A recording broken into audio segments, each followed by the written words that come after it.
Shalom, Bwana wabariki ndugu zangu, na amani ya Bwana iwe pamoja nanyi. Nashukuru sana tena kuweza kuonana na ninyi katika siku ya leo. Kabla tujaanza neno, nilikuwa na maswali machache tu kwanza ya kujibu kabla tujaenda mbali. Swali la kwanza, watu wengi sana wananiuliza kuhusu habari za nchi, niwaeleze Kongo inaendeleaje, vita vinaendeleaje huku, mchungaji tuambie M23 wamefikia wapi? Sawa, ndugu zangu, nashukuru sana kwa kuniuliza hayo maswali. Ni kwa sababu naamini ya kwamba mnatambua kwamba kwenye mitandao ya kijamii kuna mambo mengi sana ya uongo. Kwa hiyo mnaamini kwamba habari pekee nzuri na za usahihi mnaweza kuzipata kutoka kwa watumishi wa Mungu, na ndio maana mnatuuliza. Kwa hiyo tunathamini sana maulizo yenu, lakini kwa nini hatuyajibu? Kwa nini tangu mwanzo kuniuliza hayo maswali siyajibu? Ni kwa sababu sisi sio wafanya siasa na hatuamini Mkristo kuwa mfanya siasa, na Ukristo na siasa ni mambo mawili tofauti sana. Kwa hiyo siwezi mimi kuingilia masuala ya siasa. Ndio maana kila wakati mkinitumia messages, SMS, mkiniandikia kuniita, siwaelezi. Kwa sababu hiyo nataka mfahamu hiki ndugu zangu, Ukristo na siasa ni mambo mawili tofauti. Ukristo uko upande wake na siasa ipo upande wake. Na ukiona Mkristo yeyote anajiita Mkristo na ameingia katika mambo ya siasa, huyo anadanganya. Ukweli ndio huo kabisa. Huwezi changanya Ukristo na siasa, haiwezekani. Politics is very dangerous. Shetani ndiye mwenyekiti wa siasa. Shetani ndiye baba kiongozi wa siasa. Kwa hiyo hakuna siasa katika Ukristo na hakuna Ukristo katika siasa.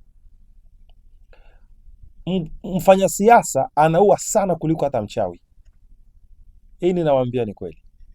Na ndio maana tunashindwa kuingilia hayo mambo ya kisiasa.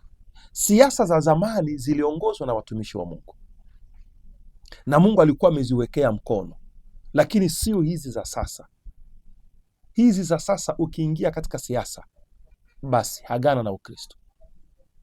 Ndio maana sisi kanisani kwetu huwezi ukawe Mkristo alafu tena mwanamemba wa chama cha siasa. Hapana.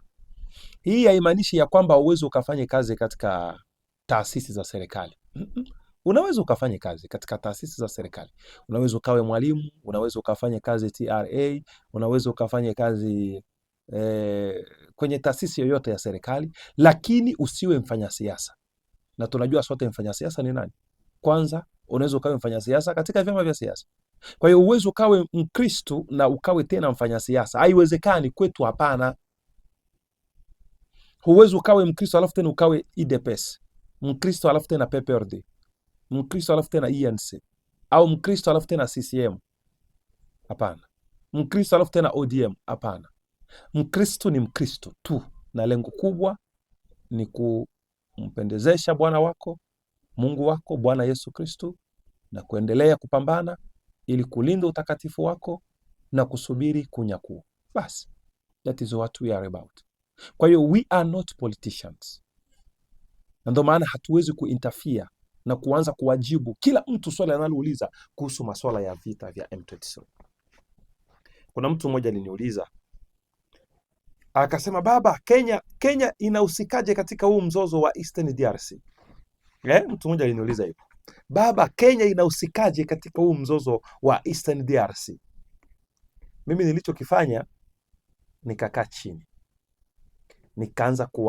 nikaanza kutaka kumjibu. Mimi nilichoanza kutaka kumjibu, nikaanza kumuonyesha jinsi gani DRC, nikataka nianze kumuonyesha jinsi gani DRC, jinsi vyama vilivyokutana wapi pale Nairobi, wakaunda kitu kinaitwa Process Peace of Nairobi, na jinsi DRC iliingilia kati na likasimamiwa na rais mstaafu wa Kenya ambaye ni Uhuru Kenyatta, na mwendeleo ukawa mzuri kabisa. Yaani kabla hata mazungumzo ya Angola kwa Jose Lorenzo yalianza haya ya Kenya Nairobi kuhusu mzozo wa Eastern DRC. Sasa ikafika hatua Uhuru Kenyatta akakaa chini, akastaafu, akaingia William Ruto. Sasa William Ruto alipoingia madarakani, akiwa madarakani akaruhusu kitu kingine au chama kingine cha kuleta mzozo Eastern DRC kianzishwe katika nchi yake ya Kenya, na yeye ndiye ambaye anahusika na peace process. Hiyo AFC ya Corneille Nangaa ilianzia pale Nairobi, Kenya, na ikaleta fujo sana huko, mpaka rais wetu akauliza rais wa Kenya, vipi, mbona unaruhusu mambo kama hayo tena? Na wewe ndio unasimamia amani. Wewe ambao unasimamia amani, vipi tena unaruhusu kundi lingine la ma rebels lianzie kwako Kenya? William Ruto, what is that? Ruto alijibu, hatuwezi funga kila mtu tu kwa sababu ya madai yake. Na mpaka hivi hicho kundi kiliendelea na kikaungana na M23, na ndio unaona kinaleta matatizo. Kuna neno lingine Ruto alisema, kama hii watu wa Kongo hii tutawauzia maziwa hii, hawana ng'ombe hata moja hawa, kitu kama hicho. Ikaleta fujo sana huko nyumbani. Kwa hiyo kifupi, nikawa ninaandaa nikajiandaa vizuri, nikasema huyu dada ananiuliza Kenya inahusikaje katika mzozo wa Eastern DRC, wacha nimjibu ili kwamba aelewe kwa nini walibomoa hata embassy ya Kenya pale Kinshasa wakati wa ile fujo ilipotokea. Nafikiri mnakumbuka vizuri. Sasa baada ya mimi kujiandaa kujibu hilo swali, Roho Mtakatifu akaja akaniambia, stop, usijibu hilo swali, achana na hilo swali. Nilikuwa nimejiandaa kabisa vizuri, nikaandika hata maneno mengine kwenye karatasi yangu, yalikuwa hata peji 2, ili nionyeshe jinsi gani haswa utawala wa William Ruto umeingilia mzozo wa Eastern DRC na kusababisha Goma iwe jinsi ilivyo leo kupitia hiyo AFC Alliance Fleuve Congo ambayo ilianzia Kenya Nairobi, na William Ruto akiwa pale na akiruhusu hilo swala lifanyike, na serikali ya Kongo ikimuuliza anasema kwamba hawezi funga kila mtu tu kwa madai yake. Lakini Roho Mtakatifu akaniambia, no, stop, don't say that. Kwa hiyo yale mambo nikayahacha, na ninaamini kwa nini Roho Mtakatifu alinikataza nisiseme yale mambo, sababu yalikuwa mengi sana. Ni kwa sababu tusiingilie masuala ya wafanya siasa. Sisi kazi yetu ni kusonga mbele na Injili. Sisi kazi yetu ni kuhubiri Yesu Kristo. Lakini kuna kitu kingine nataka niwahonye ndugu zangu wapendwa, ni kwamba kwenye mitandao ya kijamii kuna habari nyingi sana za uongo, nyingi sana za uongo. Nakumbuka wakati fulani waziri wetu wa sheria anaitwa Constant Mutamba alianza kushikashika vijana hapa ambao walikuwa wanafanya ujambazi pale Kinshasa, kuua watu na mapanga na kuwaibia mali zao. Alipoanza kushikashika hao vijana hao walikuwa wanitiwa kwa jina la Kuluna. Kuluna ni kama vile Panya Road Dar es Salaam. Nafikiri wakati fulani tulikuwa pale bwana wetu, watu wote tulikuwa tunalala sijui saa ngapi zile, mapema sana kukimbia hao Panya Road. Kwanza kuna wakati fulani walitaka kutushika Panya Road. Mimi na Professor Adam kidogo kabisa watushike, kwamba hawa Kongo wana hela nyingi, hao washikeni. Kwa hiyo hawa vijana wanaoitwa Koluna Kongo ni sawasawa na Panya Road wale waliokuwepo pale Tanzania, lakini serikali ya Tanzania iliwamaliza kwa haraka sana. Sasa serikali ikaweka mkono juu ya hawa vijana. Nataka niwaonyeshe tu uongo ulio kwenye mitandao, ndio maana pana kuamini haraka habari za watu wa kwenye mitandao. Serikali ikashika baadhi ya wale vijana. Sasa yule waziri wetu wa sheria ambaye anaitwa Constant Mutamba akawa anaambia wale vijana, tutawaua, nyinyi mmeua watu sana na mipanga, na sisi tutawaua. Ile Constant Mutamba alivyosema tu vile, nikaona media hasa za Tanzania, media za kwenye mitandao, watu wanaanza kutangaza Kongo wameua vijana, Kongo wameua vijana, Kongo wameua. Nikasema jamani, mbona watu wanatangaza uongo? Kilichonishangaza, nikaona mpaka hata watumishi wa Mungu wengine wakaanza kusema eti Kongo wameua vijana 200, 300 Kongo. Yaani nilishangaa.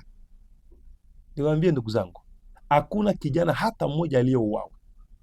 Wale vijana wote kuluna walishikwa wote, wakapelekwa kwenye gereza la Angenga, na kule Angenga wakaanza kufanyishwa mafunzo mbalimbali, na wako wote hai, hakuna mtu hata mmoja aliyeuawa. Na ilibidi mpaka rais mwenyewe alihakikisha hilo kwenye media. Rais Felix Tshisekedi Antoine Chilombo akasema, jamani, hakuna mtu hata mmoja aliyeuawa, na yeyote aliye na ndugu yake ambaye alishikwa akapelekwa Angenga, simu hii ampigie, ataongea naye. Familia zao wakaongea na ndugu zao, wote wako hai Angenga mpaka leo hii. Sasa kwenye media, kwenye social, yani kwenye hizi media za online media za kwenye YouTube, watu wanatangaza kitu tofauti kabisa. Kitu kilichonishangaza zaidi mpaka nikasikia eti kuna sijui mama mmoja huko Tanzania ametabiri kwamba eti sababu Kongo waliua wale wa vijana ndio maana vita vimekuja. Hey! Nikasema mbona huyu mtu anadanganya Mungu sana? Kongo iliua wa vijana wapi? Wa vijana kuluna wote wapo, hakuna aliyeuawa hata mmoja. Waziri alikuwa tu anawatisha na ni kawaida. Basi, lakini hakuna hata mmoja aliyeuawa. Mimi kuona mpaka watu wanaweka picha za watu wamefungwa hivi kamba kwenye mti eti ndio wale wameuawa. Nikasema kwenye mitandao kuna uongo jamani. Jamani, sisi ndio wenye kuwa Kongo. Sisi ndio tulio hapa DRC. Hakuna kijana yeyote wa kuluna aliyeuawa. Wapo wote hai, walipelekwa kwenye gereza la Angenga, wanafanyishwa makazi mbalimbali. Sasa huyu aliyewaambia kwamba wameuawa mpaka mnaanza kutabiri makanisani ni nani? So unaona. Kwa hiyo uongo ni mwingi sana kwenye mitandao ya kijamii, na ndio maana na mimi naamini ya kwamba na nyinyi watu kama Wakristo mnasema wacha tuulize watumishi wa Mungu watuambie hali halisi ya usalama, ili kwamba tusiamini huu uongo wa kwenye mitandao ya kijamii. Hapo ninawaunga mkono kabisa, ninawapa support. Mna haki ya kuuliza ili tuwaambie habari, lakini tena mfahamu ya kwamba we are not politicians and we don't want to interfere in political affairs because we have nothing to do with politics. What we believe is that politics belongs to devil, and all politicians, all politic issues are ruled by the devil himself. Even this way tulivyofunuliwa sisi na Mungu kupitia ndugu Branham. Kwa hiyo akasema Mkristo yeyote asiingie kwenye siasa. Mungu alitufunulia ile Roho Mtakatifu kupitia nabii wake ndugu William Marion Branham, na ndio maana sisi hatuingiagi kwenye siasa. Kwa hiyo sisi sio wafanya siasa, lakini hiyo haimaanishi ya kwamba siwezi fanya kazi kwenye taasisi ya serikali. Naweza nikafundisha kwenye shule la serikali, naweza nikafanya kazi bandarini kwenye TRA, naweza nikafanya kazi hiki au kile katika idara za serikali, lakini nisiwe mfanya siasa. Nafikiri hilo nimeliweka clear kwa wote ambao wana maswali kuhusu M23. Inaendeleaje? Wameshika wapi tena? Tunasikia wameisha kwa Bukavu, vipi? Unasemaje wewe? Maoni yako ni yapi? Other Christian, we don't want to interfere. Lakini pia mimi kama mtangazaji naweza nikajibu kama mtangazaji wakati ninafanya interview kwenye radio. Labda unaweza ukashangae ukaniona kwenye medias, international media, ukanisikia ninaeleza baadhi ya mambo. It's because I'm also a journalist. Hata kama niliacha utangazaji, lakini pia kidogo ni kazi nimepitia. Kwa hiyo media zingine za kimataifa waga zinanitafuta, wananiuliza, okay, please Langi tell us what is going on there. Kwa hiyo sometimes naweza nikaje hivyo, ninajaribu kuexplain other a journalist. Lakini kiukweli ni kwamba we are not politicians. Na ndio maana hatutaki kuingilia masuala ya siasa. Ndugu zangu, mmesikia vizuri? Kwa hiyo sisi na siasa ni maji na mafuta. Siasa upande wake na sisi upande wetu. Hatuna uhusiano wowote na siasa. And we don't believe that a Christian can be a politician. Nitakuja siku moja hapa nitawaonyesha kwa nini. Siasa ni mbaya. Siasa inaua, siasa. Achana na siasa bwana. Uwezo ukawe Mkristo mfanya siasa. Siasa ni mbaya sana.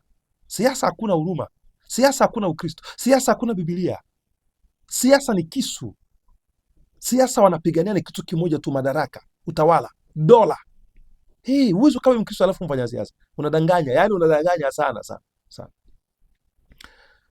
Swali lingine kabla tujaanza neno letu. Kuna mtu ameuliza hapa tofauti kati ya malaika na Roho Mtakatifu. Okay, yangu ukweli ni kwamba Roho Mtakatifu na malaika ni watu wawili tofauti. Wacha nitumie lugha watu, sababu sijui nitatumia lugha nyingine gani, au viumbe, niseme viumbe. Okay. Roho Mtakatifu na malaika ni viumbe wawili tofauti sana, tena sana, lakini wote wanafanya kazi pamoja, yaani wanafanya kazi in collaboration. Hebu tuende kwanza upande wa malaika. Malaika ni akina nani? Malaika ni viumbe ambavyo Mungu ameumba kwa ajili ya kutimiza kazi zake duniani. Yes. Malaika ni wengi sana. Ni wengi sana, hatuwezi weza kumaliza kuwataja. Ni wengi nafikiri kuliko hata wanadamu. Malaika ni wengi kuliko hata wanadamu. Na hao malaika walio wengi wako hapo kwa kutumwa kuja kufanya kazi. Yaani malaika anapotumwa na Mungu, malaika anapokuja duniani, anatumwa for specific mission. Anatumwa uende kwa mtu fulani katoe ujumbe fulani, na anakuja na anatoa ule ujumbe. Kwa hiyo malaika ni nani? Malaika ni kiumbe wa mbinguni au ni mfanyakazi wa Mungu aliye pale kwa ajili ya kutimiza kazi za Mungu kwa wanadamu. That's all. Kwa hiyo malaika wanatumwa kwetu every day, every time, na ni marafiki zetu, and we have to love them. This is what I always speak to all of my spiritual children. Hivi ndivyo ninavyoongea kwa watoto wangu wote wa kiroho, kwamba lazima tupende malaika. Ukitaka uishi vizuri na malaika, wapende, waonyeshe affection. Usiweke kiburi mbele ya malaika. Wakikujia, just speak to them, okay? Talk to them, ongea na wao kama wajoli wenzako. That is how we work with them. Na wanakuja almost kwa everyone. Unaweza ukawaone au unaweza usiwaone, lakini malaika kwa kila Mkristo, angels are there, tena wengi zaidi hata ya mmoja, na wengine sasa wako na kazi tofauti tofauti. Okay, sababu malaika wanatujia kulingana na kazi yao. Kuna wale ambao wanatujia tu kwa kazi ya ulinzi, wako hapo, kazi yao ni kutulinda. Kuna wale ambao wanatujia tu kwa kuleta ujumbe fulani waliopewa na Mungu, na tena wako tofauti, wanakuja kulingana, tena wako tofauti kulingana na jumbe tofauti. Kuna malaika wanahusika na jumbe hii. Kuna wale ambao wanakuja tu kwa ajili ya jumbe, kuja kutufundisha neno. Wanakuja tu, lengo ni moja tu, kukufundisha neno. Huyu akufundisha neno akiondoka, kuna mwingine wenda anakuja tu kwa lengo ya kusimamia lile neno mpaka kisha utamaliza kulihubiri na kulifanya lipate kibali katika mioyo ya watu. Huyu naye ni kazi yake ni hiyo tu. Kuna malaika mwingine anakuja tu, kazi yake kubwa yeye ni kuja kukuonyesha dangers, matatizo yaliyo mbele, shida iliyo mbele. Anakuambia no, don't do this, don't do that. Anakuambia hivi na vile. Kuna wengine ambao Mungu anatuma kabisa, wako hapo sambamba na wewe kulingana na assignment yako ambayo Mungu amekupa ya kumfanyia kazi katika dunia hii. Kwa hiyo malaika ni wengi, yani I can't finish talking about them. Na lengo kubwa ni kwamba wanatumwa daima ili kutuletea jumbe kutoka kwa Mungu. Kuna wengine ambao ni malaika ambao wako na umbo tofauti tofauti. So usitarajie, sababu hili pia ni shida nyingine. Usitarajie kuona tu malaika mtu amesimama pale anavaa kanzu nyeupe. No, hapana.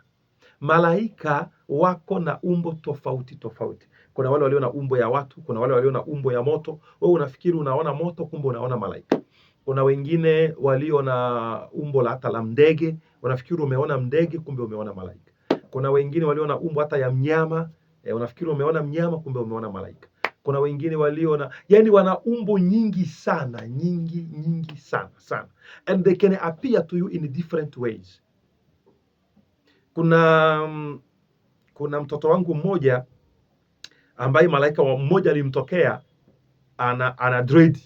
Huyo malaika ana dread.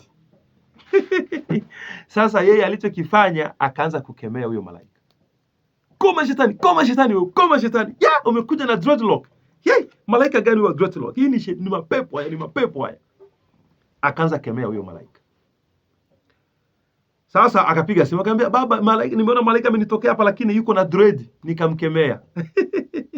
Nikamwambia hapana, umefanya kosa. Usikemee malaika sababu ana dread. Malaika anaweza akakutokea kabisa na ni malaika wa Bwana na ana hizo dredi. Sasa nifanyaje? Mpokee kwanza, zungumza naye, sikiliza atakachokueleza. So we have to be attractive to angels. Baadaye ule malaika alisikia maongezi yangu na mtoto wangu. Baadaye kidogo akamjia tena. Unaona hapo sasa? Sasa akamwambia, mbona hukunipokea? Kwa nini? Mimi nimetumwa na Mungu nije nikufundishe 1 2 3. Sasa wewe unanikataa. Sasa nilikuona huko na dread, na sisi huko tunajua dread ni za marasta, wavuta bangi nini watu. Sasa wewe unakuja na dread bwana, siwezi nikakukubali. Baadaye yule malaika akaondoa ule muonekano wa dread, akaja bila dread. And then akaanza sasa kumfunulia mambo na kuanza kumfundisha. Kwa hiyo malaika, angels can appear in different ways. Na unaweza ukaone labda ni mtu tu, kumbe ni angels. Mimi mwenyewe nina shuhuda nyingi sana. Mimi nimewahi kubebwa kwenye mgongo na malaika. Angels amewahi kunibeba kwenye mgongo akanivusha mtu. Hivi sio eti nilikuwa nimelala, sio ndoto, ni hivi. Alafu tena nilikuwa ninaenda ibadani. Sababu pale kwenye njia kuna mtu, nikakuta mtu umejaa. Nikasema my God, mimi naenda ibadani, naenda kuhubiri, mto umejaa. Sasa nitafikaje kanisani? Nitafika kanisani nyuma. Akatokea pale mtu kijana tu. Mbona kijana? Akaniambia nakuja hapa nikubebe. Naona unaenda kanisani, unahangaika utapitaje kwenye huo mto. Aya, nakuja nikubebe mimi nikuvushe. Nikamwambia kijana, utanivusha mimi? Akasema ndio mzee, nitakuvusha. Wewe uone kama mimi ni mtu nimeshiba sana bwana. Wewe utaniweza? Akasema ndio mzee, nitakuweza. Wewe panda tu twende. Nikapanda kwenye mgongo ule kijana. Akanivusha mto. Mimi mwenyewe sijui hata kama ni malaika. Akanivusha mpaka upande wa pili. Baadaye akaniambia, "Aya mzee, wahi ibadani."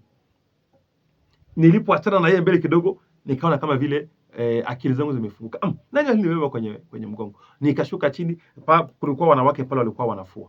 Nikauliza wale wanawake, "Huyu kijana aliyenishusha hapa ameenda wapi?"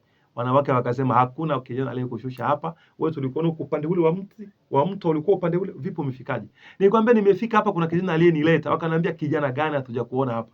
Ndio Mungu akaja akaniambia, "Hapana, ni malaika niliyemtuma ili akusaidie. Wahi ibadani." Do you see? Na hiyo imenitokea mara nyingi, si mara moja. Imenitokea mara nyingi hali kama hizo. Na tofauti na hao ambao wanakutokea bila wewe kujua. Kuna wengine wanakutokea kabisa na unajua. Na mnazungumza na wao. So angels, umesema ni kuambia kuhusu malaika. Malaika ni viumbe tu wa Mungu. Malaika ni wafanyakazi wa Mungu. Malaika ni wajoli wetu sisi. Wanakuja kutusaidia katika kazi ya Mungu. So we have to love them. And tuamini kama malaika wapo. Sawa, wapo na ni wengi sana na wanafanya kazi pamoja na sisi every day every time. Wanachangia, yani wao ndio wanachangia pakubwa katika ulinzi wetu. Na hakuna mtu awezaye kutugusa mpaka hao malaika, sababu wanatuzunguka, wanatupambania usiku kama vile mchana. Yawezekana usiwaone, ndio. Sababu hicho kitendo cha kufunguliwa macho pia ni neema ya Mungu. Unaweza pia hata kwa unawaona lakini hujui kama umewaona. Kwa hiyo you may not have spiritual open eyes, lakini believe long as you are a Christian, angels are with you. Kwa hiyo don't worry, malaika wako pamoja na wewe na ni wajoli wetu, ni wafanyakazi wetu. Ishara gani zinaonyesha kweli kama wako na mimi? Ishara ni nyingi sana za kimwili, sawa sijui niziongee, lakini zinadipendi kwa mtu mmoja kwa mwingine. Kuna wale ambao wanasikia kama masikio kuwasha manake malaika anataka kaongea na yeye. Kuna wale ambao wanasikia nywele kukokotana, malaika yuko karibu naye. Kuna wale wanasikia tu joto ghafla hivi puf, wewe unapita unasikia joto ghafla, means angel are around you, they want to talk to you. Kuna wale wanasikia baridi ghafla na mwili kutetemeka, nasikia mwili wote means angel are about to talk to you, wako karibu yako. Signs ni nyingi sana. Kuna wengine unaona kama vile moto, kama vile mwangaza fulani unapika fiu. Mara nyingi hao ni malaika wako karibu na wewe. Kuna wengine wanasikia kwenye sikio, masikioni. Most of time ni angel wako karibu yako. Ni nyingi sana, siwezi kuzimaliza sasa, sababu na ziko different from one to another. Na kuna wengine hana haja hivyo vyote. Yeye tu ni anasikia hali fulani puf na malaika anashuka, wanaanza kuzungumza naye. Anambia nimetumwa na Bwana nije nikwambie 1 2 3. Okay, niambie. Anaongea anamaliza then anarudi. Kwa hiyo that is how angels operate. Sasa Roho Mtakatifu ni nini? Roho Mtakatifu ni Yesu ndani ya mwanadamu. Sawa. Roho Mtakatifu ni msaada wetu. Roho Mtakatifu ni kimbilio letu. Roho Mtakatifu ndiye ambaye anatuconfirm, sababu mara nyingi malaika wakikutokea, Roho Mtakatifu ndani yako atakuconfirm na kuambia huyu ni malaika wa Bwana, msikilize. Na malaika anaongea pale na unamsikiliza. Yani most of the time is like that. Na hata mapepo yakikutokea, Roho Mtakatifu atakwambia ndani, hayo ni mapepo, usisikilize. Huyo ni shetani. Yani that is how they work. Kwa hiyo Roho Mtakatifu yuko ndani yetu na malaika wanakuja wanasimama pale, unazungumza na wao. Unaweza ukasikia sauti kabisa, audible voice hivi kwenye masikio yako. Na ni sauti ya malaika. Na kuna uwezekano pia wa malaika anaongea pale na unasikia sauti tena inatokea ndani. All that is possible. Na ni sauti ya malaika. Kwa hiyo all probabilities are possible. The angel can speak to you. Malaika anaweza akaongea na wewe na ukasikia audible voice, outside voice. Na malaika anaweza akaongea na wewe na ukasikia kama vile sauti tena unaisikia kwa ndani. It's possible. Lakini most of the time sauti ya ndani ni ya Roho Mtakatifu. Na Roho Mtakatifu sauti yake ya ndani mara nyingi ni sauti nzuri, sauti ya upole, sauti ya amani, sauti ya utulivu vile. Sauti ya sio sauti ya fujo sana. Sijui nielezeje jamani, mambo mengine ni magumu kueleza kwa watu mpaka mtu mwenyewe kimfikie akione ndio sasa atakielewa haraka. Yaani ila hii kaongea hiyo kwa mdomo, mengine ni magumu kuzungumza kwa watu. Kwa hiyo na Roho Mtakatifu ni nini? Roho Mtakatifu ni nguvu za Mungu ambazo zinatuwezesha kufanya kazi ya Mungu. Na hili nimesharudilia mara nyingi kabisa. Roho Mtakatifu, narudilia tena hapa, naomba mnisikilize. Hebu niliongea. Roho Mtakatifu hakufanyi kuwa Mkristo bora zaidi. Sikiliza ili kwa makini. Roho Mtakatifu hakufanyi kuwa Mkristo bora zaidi. Unaweza ukaende kuiba na una Roho Mtakatifu na anaruka. Kinachokufanya kuwa Mkristo bora zaidi ni nini? Ni hii. Ni neno. Ndio linakufanya kuwa Mkristo bora zaidi. Sio Roho Mtakatifu. Lakini pia kumbuka, bila Roho Mtakatifu huwezi ukawe Mkristo. Huwezi ukaishi hili neno. Ndio maana tunaambiaga Wakristo ya kwamba ili kwamba uwe Mkristo umeokoka, lazima uwe umebatizwa kwa Roho Mtakatifu na una neno la kweli. Lakini unaweza ukabatizwa kwa Roho Mtakatifu na hauna neno la kweli, mwisho wako ni kuzimu. Na unaweza ukawe na neno la kweli na hujabatizwa na Roho Mtakatifu, ni vigumu. Lakini kwa sababu una neno la kweli, by the end of time Roho Mtakatifu atakuja kukubatiza. Unanipata vizuri hapo? Ndio maana tunaambia watu amini neno na zaliwa mara ya pili. Hapo sasa umeanza safari ya Ukristo. Unafikiri nimejibu hili swali na sijui kama kuna kingine nimebakiza hapo. Nimejibu swali kwa nini natujibu maswali yenu ya kisiasa, na nimejibu swali tayari la tofauti kati ya Roho Mtakatifu na malaika. Roho Mtakatifu na malaika, tofauti yao ndio hiyo, ila wote wawili wanafanya kazi pamoja. Na jambo lingine niwaambie ni kwamba katika ulimwengu wa kiroho viumbe ni vingi sana, tofauti hata ya malaika. Katika ulimwengu wa kiroho hakuna tu malaika tu na Roho Mtakatifu, hapana. Kuna vitu vingi sana, namaanisha katika ulimwengu wa kiroho wa Mungu wa kweli, sababu kuna ulimwengu wa kiroho aina mbili. Kuna ulimwengu wa kiroho aina mbili. Kuna ulimwengu wa kiroho wa shetani na kuna ulimwengu wa kiroho wa Mungu wa kweli, yani ulimwengu wa kiroho wa Yesu Kristo. Kama vile pia katika ulimwengu wa kiroho wa shetani kuna vitu vingi sana. Hakuna tu fallen angels. Kuna na wengine wengi sana. Kuna demons. Kuna vitu vingi sana huko katika ulimwengu wa kiroho wa kishetani. Vivyo hivyo pia katika ulimwengu wa kiroho wa Mungu wa kweli kuna vitu vingi. Hakuna tu malaika tu. Kuna viumbe vingine. Sasa hivi viumbe gani sasa hivi? Viumbe gani sasa hivi? Si unajua hata wewe mwenyewe. Si kuna wale wenye uhai wanne. Si ni viumbe vingine. Kuna wazee 24. Si ni viumbe vingine. Yaani kuna viumbe vingi sana. Kuna hata watakatifu. Kuna roho nyingi sana katika ulimwengu wa kiroho. Na viumbe vingi sana. Na Mungu anaweza akafanya viumbe vingi sana vikakutokea. Hususan kwa wale ambao wameitwa kama manabii. Wanaona vitu vingi sana. Ndio maana ukiwa nabii lazima upate baba wa kiroho ambaye amekomaa, ili ajue jinsi gani ya kutembea na wewe na kukonyoshea njia ili ukomae haraka. Otherwise you're gonna fail. Sababu utashindwa. Sababu ulimwengu wa kiroho ni mkubwa na ni mpana sana na una mambo mengi sana. Kwa nini mnaona watoto wengi ambao wamekuja na huduma na karama wanashindwa kujicontrol, hawana self control? Mtu anaongea vyovyote vile anavyoona aongee. Mtu anafikiri kama vile amepata kichaa. Ni kwa sababu ya kukosa malezi. Hawana wababa wa kiroho. hawalelewi vizuri. Sasa yeye ameokoka tu, ni miaka mitatu iliyopita, miaka minne, and then sababu ana hiki au kile, anafikiri anaweza akaongea kila kitu kwenye social media. It's because they don't have spiritual fathers. Lakini hakuna mtoto ambaye analelewa vizuri na babake wa kiroho ambaye ataongea kila upumbavu na kila ujinga kwenye social media. Hapana. Au hata si kila maono unayoyaona unaweza kuja kuongea kwenye social media. Unaona hiki, una Mungu amenionyesha hiki. Unaona hiki, Mungu amenionyesha hiki. Unaona hiki, Mungu hapana. Huu ni ukosefu wa utaratibu. Kwa hiyo kifupi ndio hivyo wapendwa ndugu zangu, na huo ndio utaratibu na ndio tofauti kati ya malaika na Roho Mtakatifu. Ila wote wawili wanafanya kazi pamoja. Roho Mtakatifu ni nini? Ni nguvu za Mungu ndani ya mwanadamu. Roho Mtakatifu ni nini? Ni nguvu za Mungu ndani ya mwanadamu. Ni Mungu ndani ya mwanadamu. Basi. Ni zile nguvu. Na zile nguvu unazipata ili kufanya kazi ya Mungu. Basi. Na inakuwa pale, inakuwa inakuongoza, anakuambia. Sababu Roho Mtakatifu ndio kiongozi wetu. Roho Mtakatifu ndio tumaini letu. Roho Mtakatifu ndiye msaada wetu. Sawa? Roho Mtakatifu kumbuka ni mtakatifu. Kitu ambacho niliwaambia tangu zamani ni kwamba Roho Mtakatifu hapendi uchafu. Na ukiingiza uchafu anaondoka. That is how he is. Yule jamaa hatakaki uchafu, yani hataki uchafu. Ukiingiza uchafu, paf, anaondoka. Na ndio maana wengi sana wanafikiri wana Roho Mtakatifu, kumbe hawana tena yeye. Wengi sana. Wengi sana. Wengi. Na Roho Mtakatifu anaweza akakondoka na ukabaki na miwasho. Ukabaki na kutetemeka. Haleluya. Haleluya. Ona mkono wa Bwana, mtu anatetemeka, unafikiri anatetemeshwa na Roho Mtakatifu, kumbe ni miwasho tu. Ni miwasho tu, ile sensation tu. But it has nothing to do with the Holy Spirit.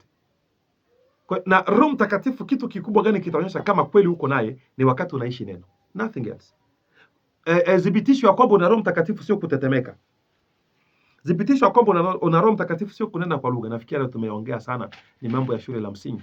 Thibitisho ya kwamba una Roho Mtakatifu sio kunena kwa lugha, sio kutetemeka, sio kucheza, sio kusema amina, sio kufunga macho hivi, sio kufanya watu hivi mpaka watu wakausikie hoga, sio kuhubiri, sio kutabiri. Yaani thibitisho ya kwamba una Roho Mtakatifu sio kusoma Biblia. Thibitisho ya kwamba una Roho Mtakatifu ni kuamini neno na kuliishi. Neno la kweli. Ndio thibitisho kwamba una Roho Mtakatifu basi. Kwa hiyo yoyote ambaye ana Roho Mtakatifu tutamtambua kwa matendo yake, matunda yake, maisha yake ya kila siku. Ndio maana mtu asije akajitape kwako, mimi ni Mkristo nimeokoka. Hapana. Fuatilia maisha yake. Anaishije? Majirani wanasemaje kuhusu yeye? Anaishije na watu wengine? Anapotukanwa anajibu nini? Wewe ukitukanwa tu unawaka moto, "Oh, naweza nitakujibu. Hey, mimi." Hauna Roho Mtakatifu, una roho wa furugu tu. Una Roho Mtakafujo.